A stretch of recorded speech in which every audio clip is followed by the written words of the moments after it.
I'm Whitney. I'm Mindy. And I'm Deb. We're three best friends who love nerdy things. Well, some people think we're nerdy, but we think we're pretty awesome. This is our nerdiest thing.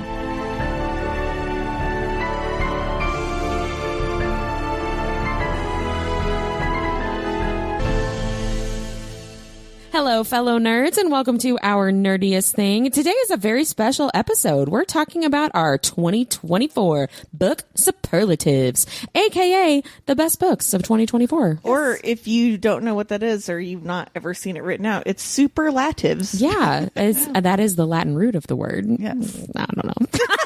Surely it is, right? I just made that up.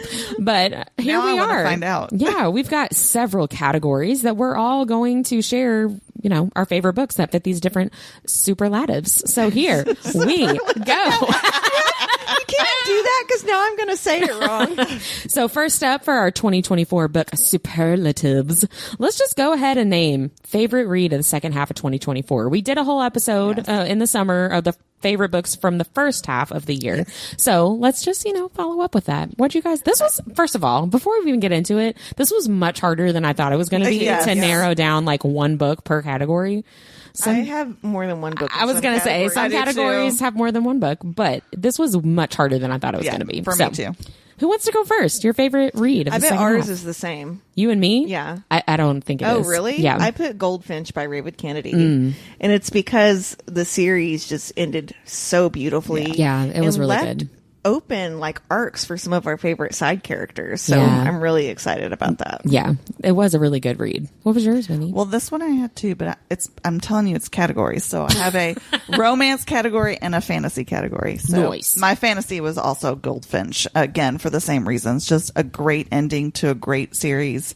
Yeah. Just really, there wasn't anything that I was disappointed about. Like, I mean, I didn't like that characters died, but like I felt like it fit the story. Yeah. So I wasn't like upset with her for doing that necessarily. And then my romance pick was The Score by Elle Kennedy. Yeah, that's a good one. Oh, it's so good. I know.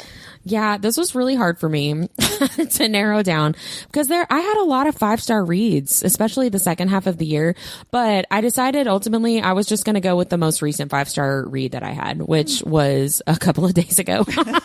And I haven't gotten to talk about this book on the podcast yet because I literally just read it and I loved it. So this is my favorite read of the second half of 2024, Without the Moon, Act 1. It's by Larissa C. Moyer, and I've read a couple of her books before through Sunny Bay PR, some arcs, and this is her first venture into darker romance.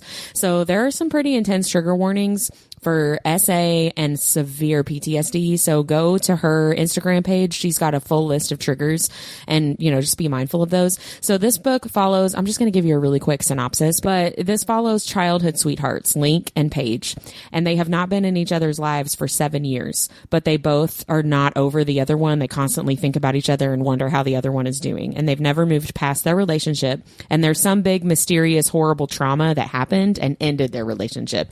And the book is kind of like figuring out what that is. So this is a dual POV and a dual timeline. It jumps back and forth between 7 years ago and present day.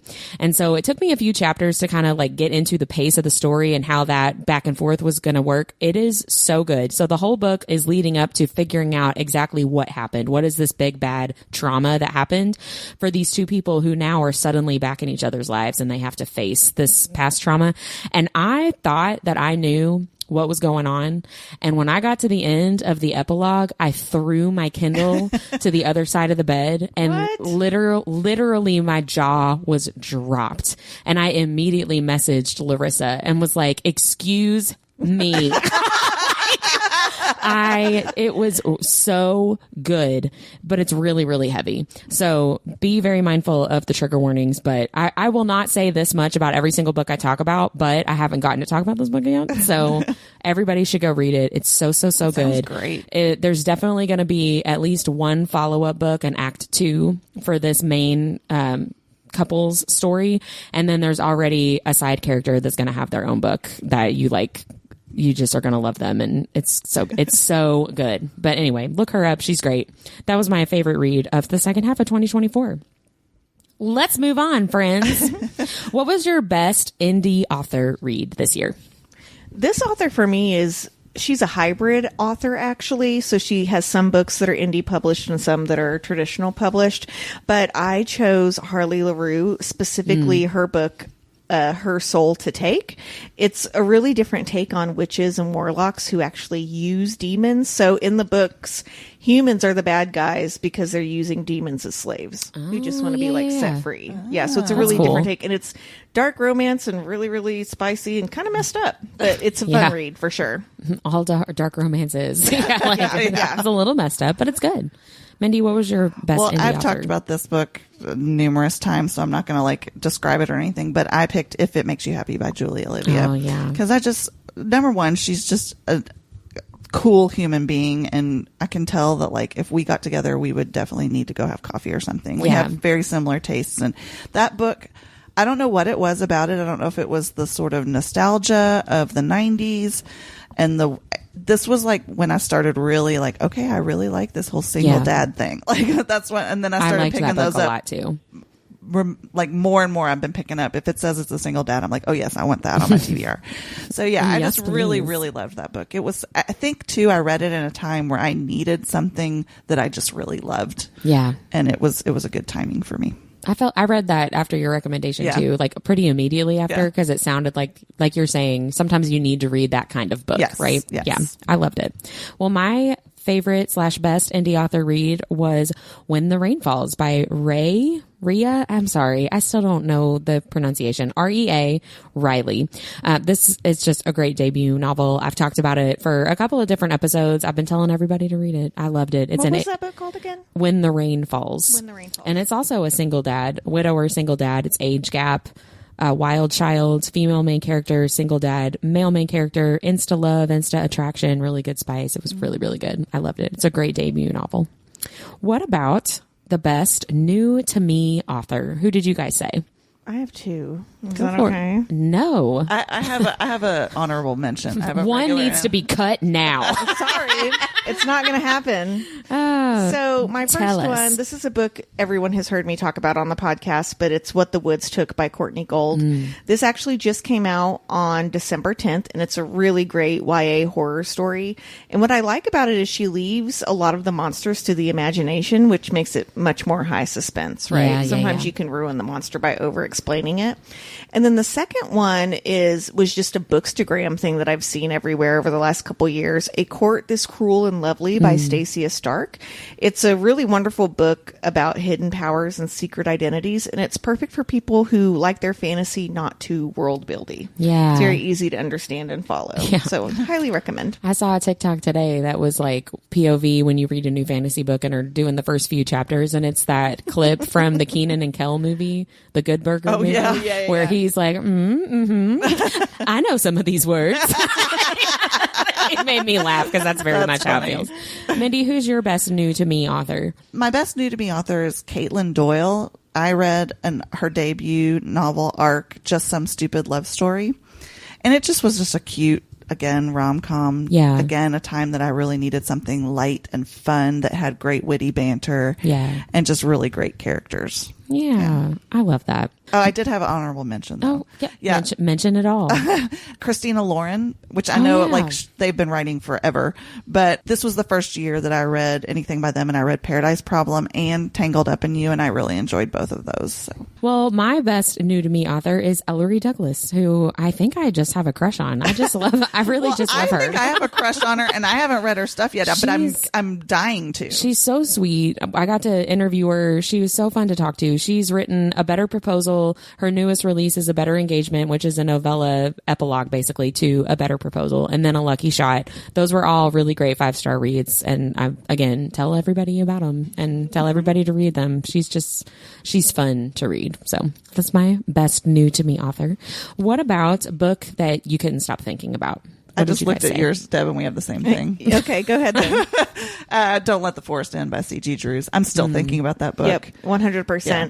It's so beautifully written. I was just recommending this book to people still this weekend, and I read this book in April. I art read it. I really need to read it again. There's just something really special about it, and it's so eloquently written. Yeah. I don't even know how to explain it without giving anything away. Right. And it's not just even beautiful. It's like nothing you've ever read. It's poetic, but it's not like, but not boring. But you're not like, if you said that to me, I'd be like, no, not pretentious. Yeah. No, it's just beautiful. It's just a beautifully written story. Yeah.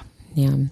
That's funny because my book I can't stop thinking about is, I'm pretty sure I read this in April also. This is Elle Mitchell's The Pieces We Try to Forget, which is a prequel to her book, The Pieces We Leave Behind, which is her Lost Hollow series. And this book, I mean, I just fell apart. This was the infamous like tissue stuck to my face, crying in my closet. And I still think about it literally every single week. A few times a week, I think about this book and these characters. And it just has really stuck with me. It's been months since I read it. You've got to read The Pieces We Leave Behind first before you read The Pieces We Try to Forget. And it's my favorite book that she's written. I really love these two characters, Ty and Mel, and you love them and you can't stand them and you are so mad at them and your heart breaks for them. And I'm going to hold out hope. I know Elle has told me that she would like to write some more of their story. So I'm going to keep my fingers crossed that we get more, but I love it. Everybody needs to read it. I'm going to say that with every single thing that we talk about. I know. Which I feel like goes without saying because it is the superlative. That's why we are suggesting. You know. But yeah. All of these books, just read them. Yeah, because we're definitely not doing anything negative. We're not doing for sure. Yeah, these are all like books that we love. Right. So, what about a book that most surprised you? What'd you guys say? What's yours, man? I picked Pretend for Me by Swati MH. I love all her books, but I wasn't sure going into this one based on the description if I would really like it. But it really ended up being a 5-star read for me. It was so funny. Again, with the witty banter, which I love. Like, for me, if it's going to be a rom-com, it has to have really good banter. Right. And this one just ticked all my boxes. Yeah. Made you feel some tingles too. Yeah. Did it help your box? It ticked my box too. Ooh. Oh, I like when we come up with new phrases for things. Deb, what was your book that most surprised you? I have two. I have two also. Okay. So my first one is Throne of Broken Gods by Amber V. Nicole. The grief process in this book was perfectly written. It's almost a hard read, but I liked going through the process with the main character. I've never had someone write grief that eloquently before. It's beautifully written. And then my second one is Annie Bot by Sierra Greer. I thought about this book for weeks after I read it and actually upped my star rating due to that. It is sci-fi, but it's really a thought-provoking book about AI and if the sentience of it can be mentally and physically abused if you put it into a body. And I could not stop thinking about it because he essentially has a robot sex doll that has AI and she becomes sentient and has feelings of her own. But he when he gets mad at her, he'll lock her in the closet and stuff. And so it makes you think she's not a person, but she has a mind. Yeah. So what makes a person? Right. Yeah. So I think everyone should when I read it, I was like, okay, that was really interesting. And then just seriously could not stop thinking about it. Yeah. You start asking yourself questions about stuff. Right. Yeah. Ugh. That almost is I just want to pretend that's not a thing. I know. Well, I have two books also that most surprised me. And both of these were books that I went into expecting them to be all smut, no plot, and was very pleasantly surprised by them. So the first one is Priest by Sierra Simone. Definitely thought this was going to be all smut, no plot. But I also thought, based on the description, I thought this was going to be this. This was what I wrote in my notes. I was expecting a magical Jezebel vagina that pulls a man of God away from religion. But it's really not. That's what you think it's going to be. Yeah, about. and it's so much deeper than that. There's a real story and real character development, and I really, really loved it a lot. And kind of the same, but just on a different scale. Timelessly Ours by Roxanne Tully. It's a hockey book, and it's an age gap romance. And I'm pretty sure this is a book that in my Goodreads I said the cover of this book is embarrassing. The fact that I love it is embarrassing because it's this silver fox dad on the cover who's like lifting his shirt up. Oh yeah, I remember for his this six one. pack. Yeah, and so you're like, okay, like I see what kind of book this is, but it's a lot deeper than you think it's going to be, and I really enjoyed the actual story. And it's another single dad. He's the head coach of a hockey team, and he gets into a forbidden romance with a younger sister of one of his star players. Okay. So, but I really liked both of those books a lot, and they were both much deeper and more story than I expected. So there you go. What about your all's favorite 2024 new release? What was yours, Whit? Well, I, again, had a really hard time picking one, but I ended up going with A Lucky Shot by Ellery Douglas. So this was the first book of hers that I read, and I read it months ago. And again, I'm still talking about it, just like many other books on this list. And it led me to her other books, and I've been able to turn other people on to her as a writer. And her books are just so good, and her spice is so good. The character development is great. It was just a book that I really like needed at that time. It was a fun read. It was light. It was happy. It was feel good. It was just like what I needed in that moment. And it was the perfect book at the perfect time. So I loved it. I cannot believe that's what you put. I mean, just knowing the other fantasy books that came out this year. Yeah. That's awesome. Those are coming up in the next superlative. Oh, okay.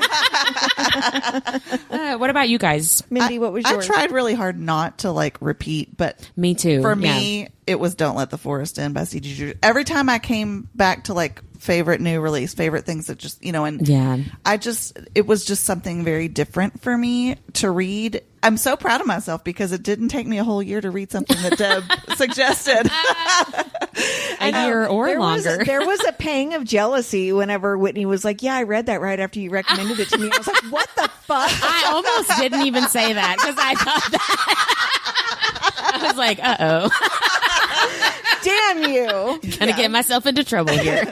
But yeah, again, can't stop thinking about it. Just beautifully written. Everything we've already said about it. I couldn't put anything else there. It's just, like above it. Yeah. I would also include that one, but I was also trying to not repeat. So this is no surprise, but mine was Born of Blood and Ash by Jennifer L. Armentrout. This is the ending of the prequel series of From Blood and Ash, and it really set us up for Cass and Poppy's final book in the main series.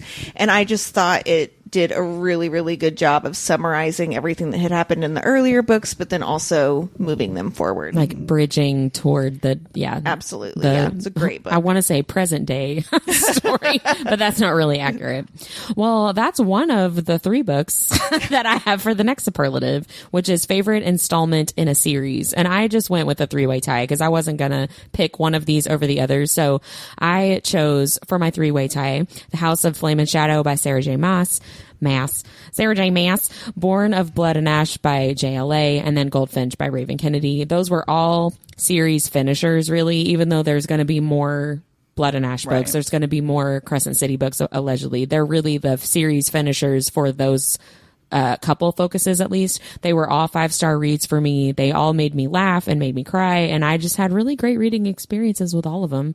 And I really want to go back and read the whole series for all 3 of these series all over again, you know? In all our spare time. Yeah. I think if I reread House of Flame and Shadow, it would move back up on my list, but it didn't make it into any of my categories. Oh, really? Which is really surprising for me because I did like that book a lot. It just...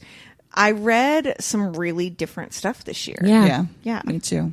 Well, and that doesn't mean that you didn't like it or didn't love it. Yeah. We only had so many categories. I know, so right? What did you put for your favorite installment? Mine was Destroy the Day by Bridget Kemmerer, which is the final book in the Defy the Night series. She just makes my heart sing. Her books are not steamy. Yeah. They're not overly violent, but her characters are so diverse and rich, and you're dying to know what happens in her stories. She's always written YA, but actually has an adult book coming out next year. So I'm really excited about it. Yeah. And I actually just got an arc for a follow-up. There's a offshoot series from her Cursebreaker series, and so I just got an arc for the second book in that series, so I'm really excited about it. Fun. Yeah, I don't want to say the wrong title. Yeah. Mindy, what did you put for your favorite I know installment? you all are shocked that I've only brought up like one hockey book, right? So here we go. That time is over. So for favorite installment, it was If You Need Me by Helena Hunting. It is the 3rd book in her Toronto Terror series. it's Dallas and Hemi's story. I just recently arc read it. He is the king of grand gestures and such a golden retriever.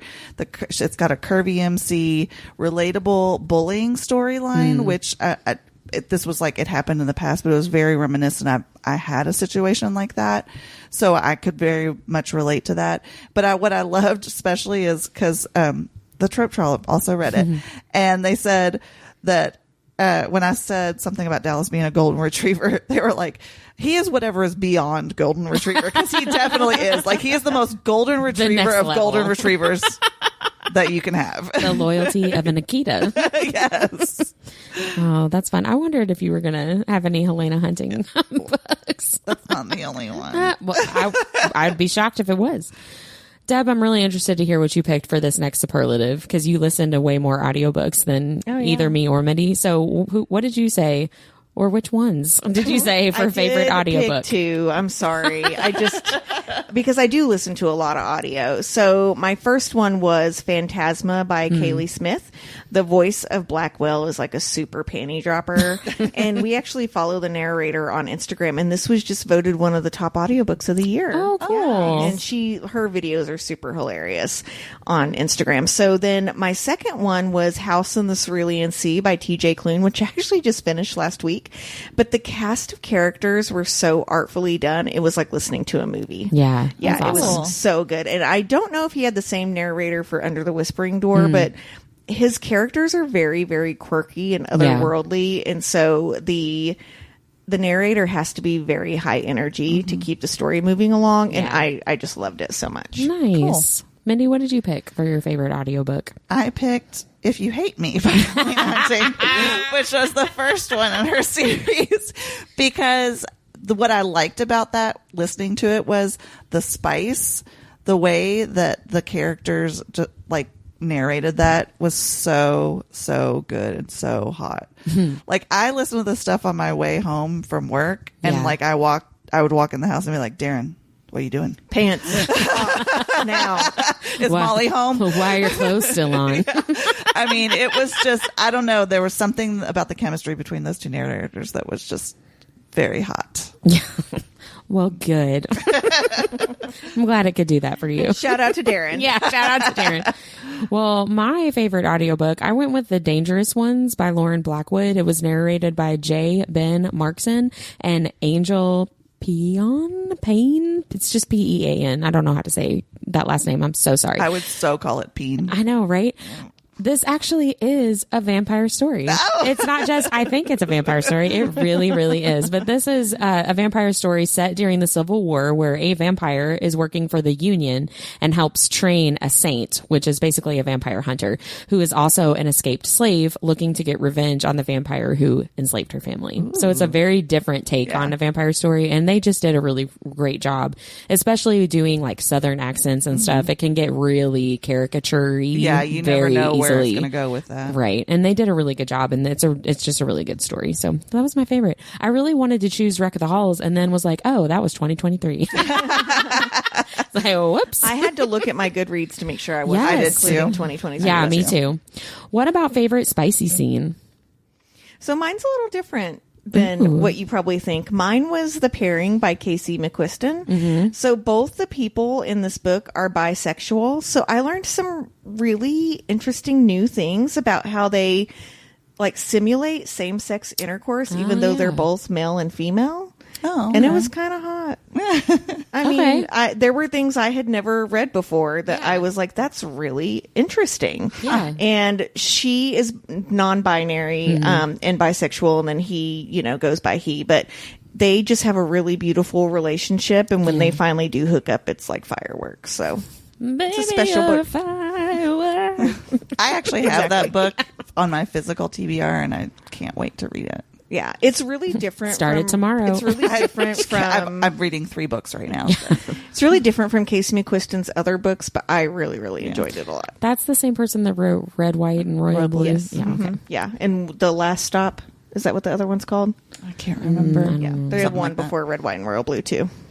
Mindy, what did you pick for your favorite spicy scene? I'm going to go with the public vibrator action behind the cello in Leather and Lark. Oh, in Leather and Lark. Yeah, I've just never read anything like that before. Yeah. It was very different. It was something... Spice at a distance.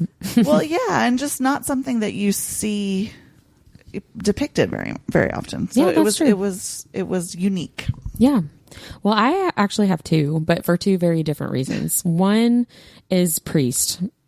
Well, actually, just kidding. Damn. I have three. I forgot I have three. I picked two for like actual spice.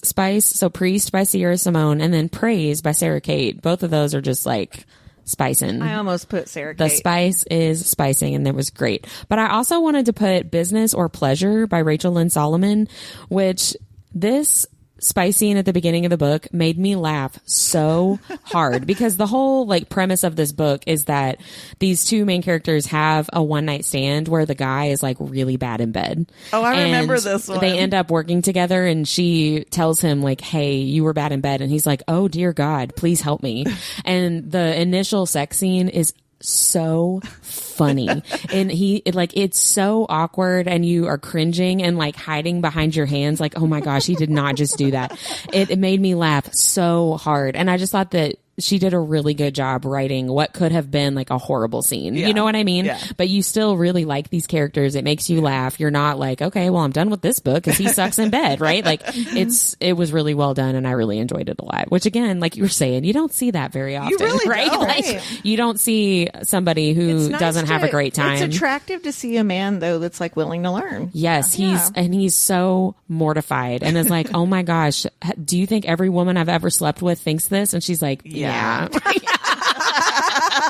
It's so great.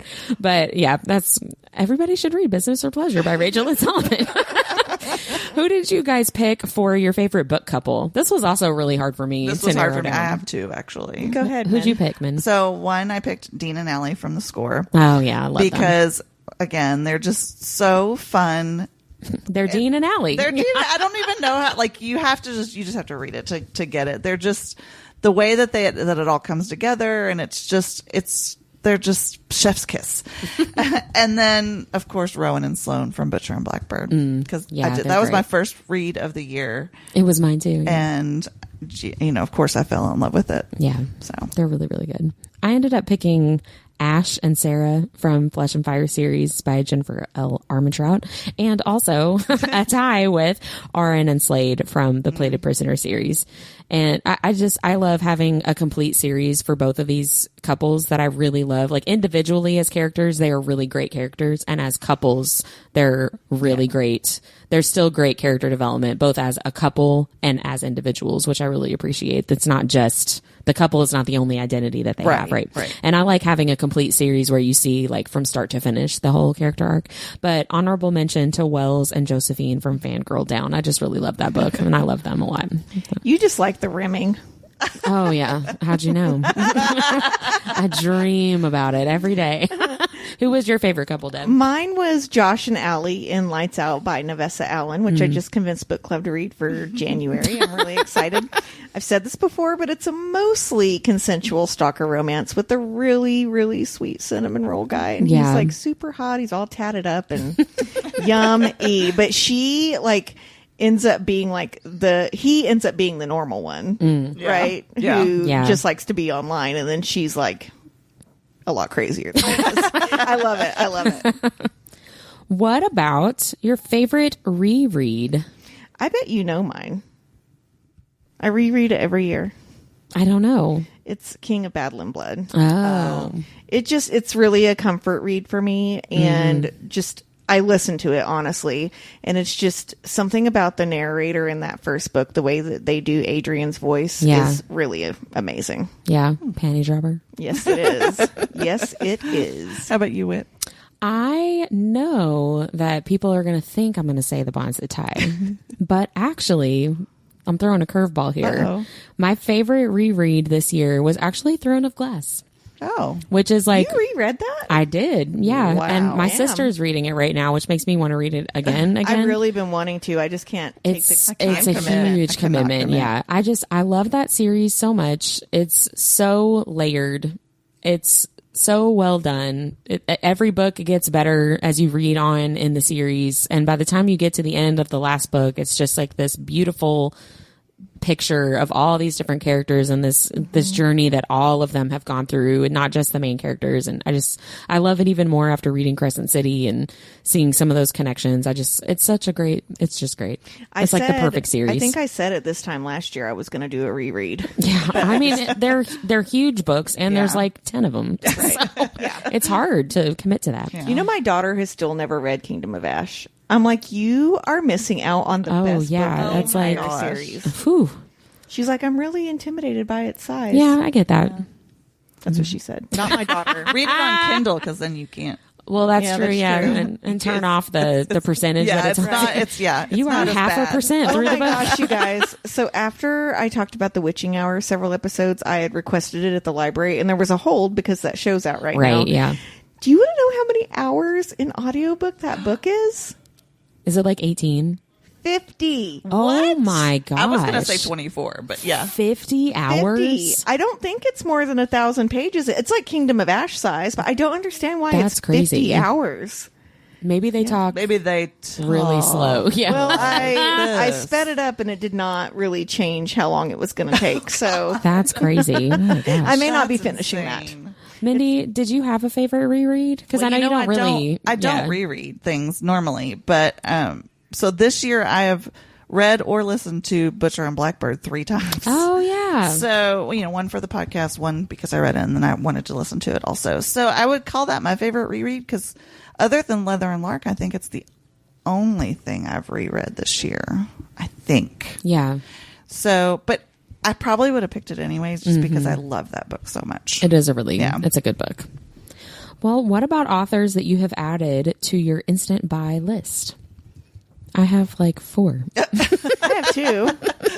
Go ahead, Whitney, since you have 4. Well, I've already mentioned 3 out of the 4 of these. Ellery Douglas, Ray Riley, Larissa C. Moyer, and then Stella Stevenson, who I just like randomly picked up a couple of her books at the Books of Bourbon Spooky Soiree, and I've really, really love them. So yeah, those 4 authors, they're all like, everybody's happy at the end of the story. Right? Like everybody finds what they're looking for, and everybody's happy, and that's what I want. So those are my instant buy authors. What about you guys? Mine's Abby Jimenez. I had never read anything by her before, and I really enjoyed Just for the Summer.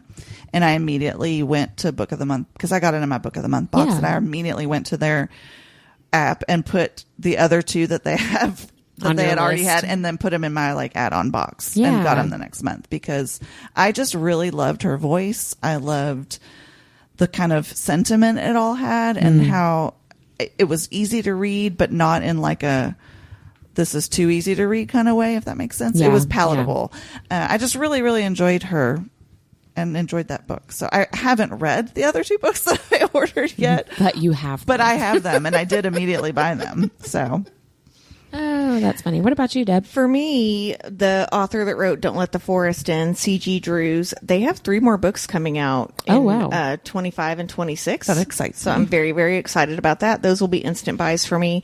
And then Danielle Jensen, who writes the Bridge Kingdom series, her characters are just multi-layered, and her fantasy world building is perfect. And one thing I really like is things don't get wrapped up super quickly. So there's a pretty big lie that comes out in the first book, and it's not like this person's not forgiven until the end of like the second in the beginning of the third book. wow. Yeah. So it's not like, oh, you said you're sorry, because it's a And we're good huge now. betrayal. Yeah. And it's like, oh, she did all these great things, and so we're going to like Yeah. let her back in our fold. They don't do that. And I actually really love that, because Yeah. it feels much more realistic. Right. Right. Yeah. So yeah, she's a wonderful author. How lucky are we that we have so many I know. really great authors that we can actually like talk to and read their books and I know. escape reality. I do feel very, very fortunate that we get to do the Yeah. things we do. I know, right? Well, let's talk about most underrated or most slept on book. I have 3.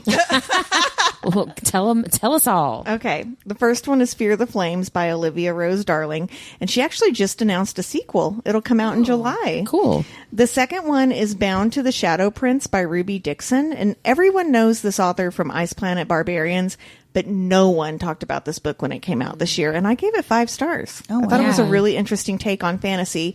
And then my third one is Now Conjurers by Freddie Cloche. This is a really unique take on making a deal with the devil. And I'd highly recommend it if you like horror. It's like a mix of Stranger Things and Supernatural. Yeah. I really, really liked it. I remember you talking about that one. Yeah. But again, I've not heard anyone else talking about it. Yeah. Mindy, what did you pick for your most underrated slept-on book? I picked a book called Weekends with You by Alexandra Page. This is a debut arc that I read, and I just didn't. I mean, I saw it a couple of places when she did her release, but I really, really enjoyed it. It had One Day vibes to it. Yeah, it was like the same couple at different time periods and how sort of they moved through their relationship. You weren't sure how it was going to work out and how it does work out in the end. It was a very sweet, sentimental read. It was, I don't know, there was just something about it that was just very touching. And I liked the way that things didn't necessarily wrap up in like a nice, sweet bow. I mean, it was HEA, but it was a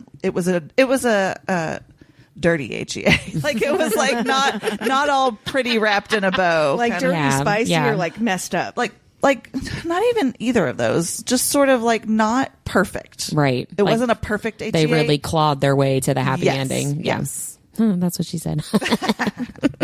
That sounds like it would hurt. I know. So my most underrated or slept on book is the one that I just talked about, Business or Pleasure by Rachel Lynn Solomon. This was a blind date with a book that I got from a novel romance. Oh yeah. I haven't seen like anybody talking about this book on social media. It's so good. It's so funny. And it needs more. It needs more attention. Yeah, it needs more attention. So, in that same vein, what about your most underrated or most slept on author? Who'd you pick, Deb? The author I chose actually has a cult following. Her name's Leah Stone, but her book Lies That Bleed was what I really wanted Fourth Wing to be.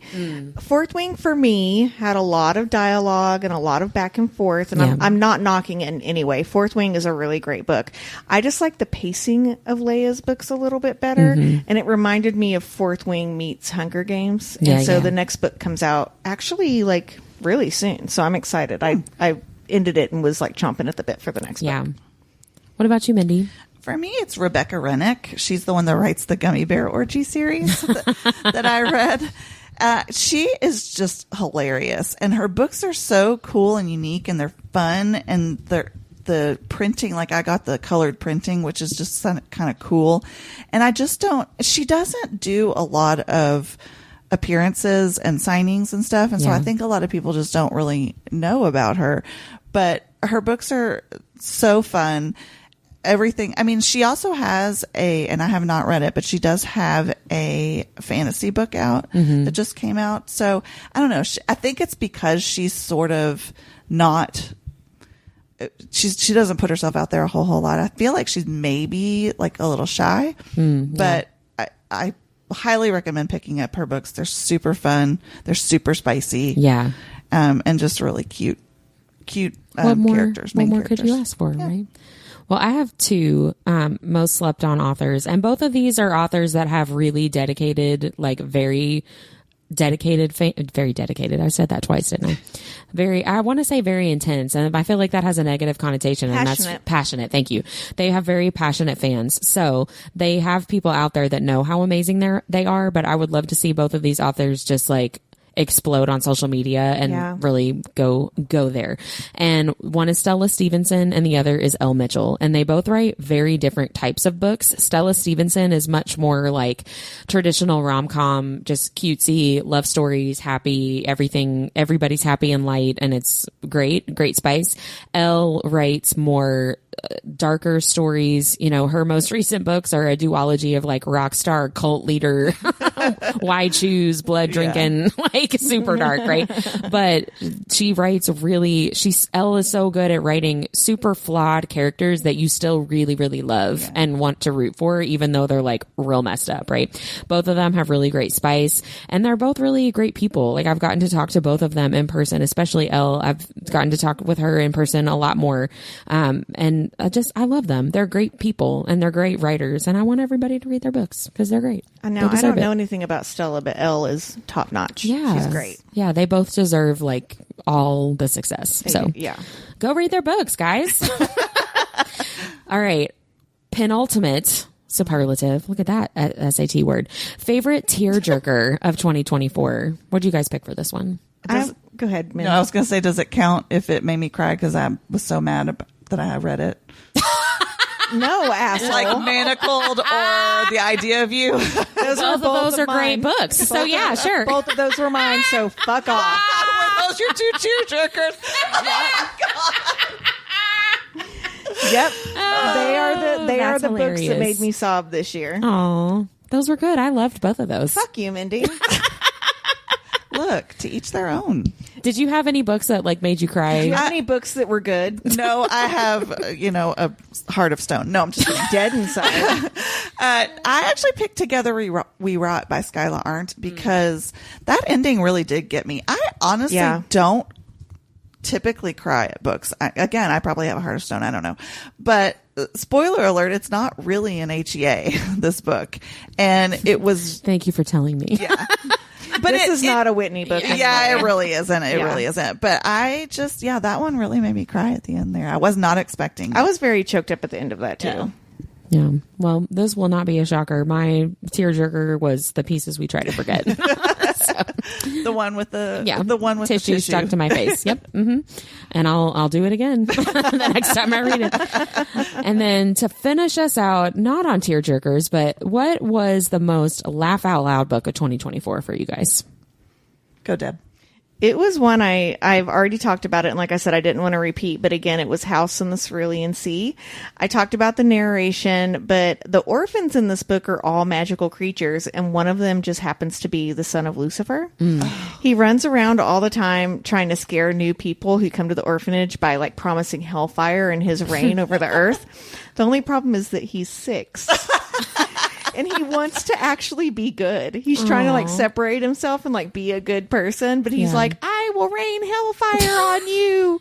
And he loves to fuck with people. Like I laughed so many times. And then there is like this octopus humanoid character that dreams of being a bellhop and has the voice of like a teenage boy going through puberty. And so no joke, every chapter of this book I laughed out loud. Yeah. And I think That's it great. was the narration for me that really solidified it. It was because the voices are just perfect. Yeah. Yeah. That has been on my TBR, that and Under the Whispering Door by that same author. I would say read Under the Whispering Door first. Under the Whispering Door made me cry. Yeah. And I gave it 5 stars. House in the Cerulean Sea, I gave 4 stars. And I think I probably would have given it 5 if I hadn't read Under the Whispering Door first. Oh, really? Yeah. It just didn't meet But they're both very whimsical. And I would listen to both of them. That's what I was going to say. I have the physical copy of Under the Whispering Door, but now I kind of want to listen. Yeah. Yeah, I really, really. But I never enjoyed would this have book.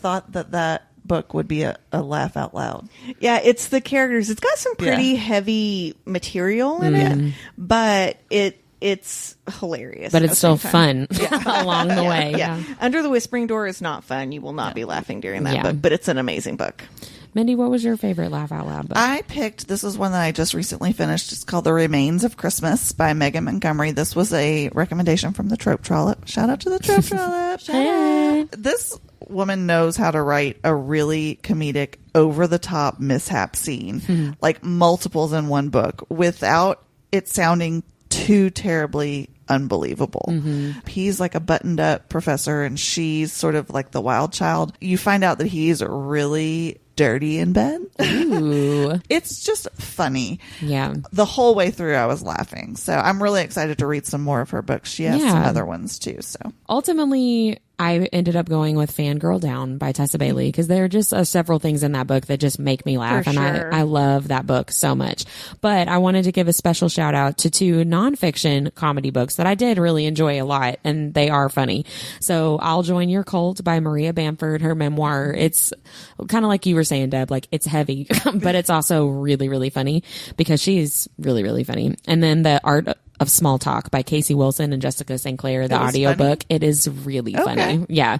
They are both very funny and the book is very funny. So, but ultimately I went with Tessa Bailey. Well, Thank you guys so much. Thank you, Deb. Thank you, Mindy. Thank you, Whitney, for sharing your superlatives. Did you just thank yourself? Thank you, listeners.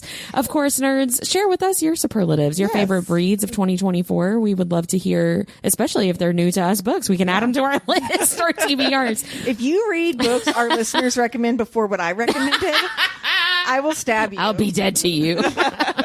We hope you enjoyed this last episode of 2024, and we'll see you in just a few weeks for some new episodes. Bye. Like what you heard in this episode? Follow Our Nerdiest Thing on Instagram at instagram.com/Our Nerdiest Thing or Facebook at facebook.com/Our Nerdiest Thing. We love hearing from fellow nerds. Email us at ournerdiestthing@gmail.com.